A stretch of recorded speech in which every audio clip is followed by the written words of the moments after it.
And it's a beautiful week for Carolina Panthers. Yeah, we're a little less than 3 months before the beginning of the season, but you know what? It is the offseason. They do have a mandatory minicamp, though, that is taking place at Bank of America Stadium, and that's where we find our Danielle Stein live right now in front of Bank of America Stadium in Charlotte, because Danielle, although this is the off season, this is a really important week for all of the players.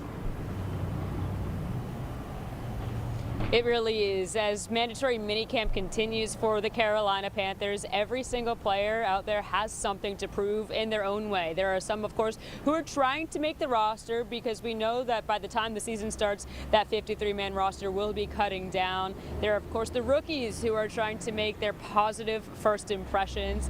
And then there are some more veteran guys like Ike Ekwonu who also have more to prove. For Ike's case, his fifth-year contract was picked up just a few months ago. Fifth-year option on his contract, that is.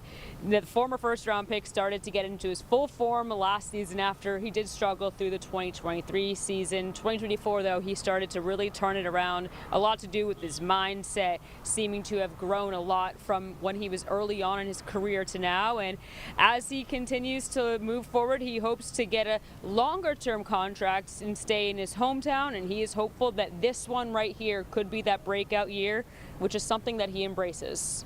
I mean, it's definitely a pressure that I want to embrace for myself. It's a standard I want to have for myself as well.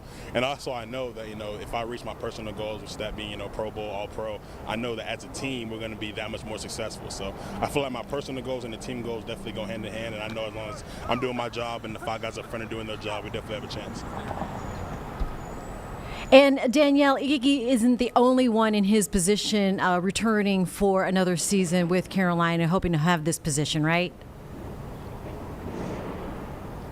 Right. There's a lot of continuity across this team, which we've been saying is one of the strong suits that we've been seeing, from the coaching staff to Bryce Young, and a lot on the offense, especially on that O-line. They really worked on building up that position group last year, and they saw it pay its dividends a lot.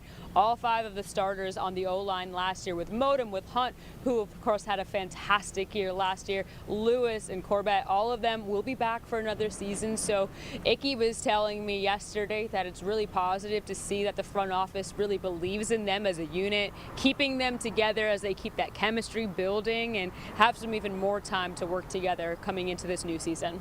That is so much part of it, is the building that chemistry in the off season so they can fight for each other on the field, and hopefully we'll continue to see Ike. All right. Danielle Stein in Uptown Charlotte for us this morning. Thank you. Absolutely. For the OTAs happening this week, as we hope for the best for all of our Carolina Panthers to keep on keeping on.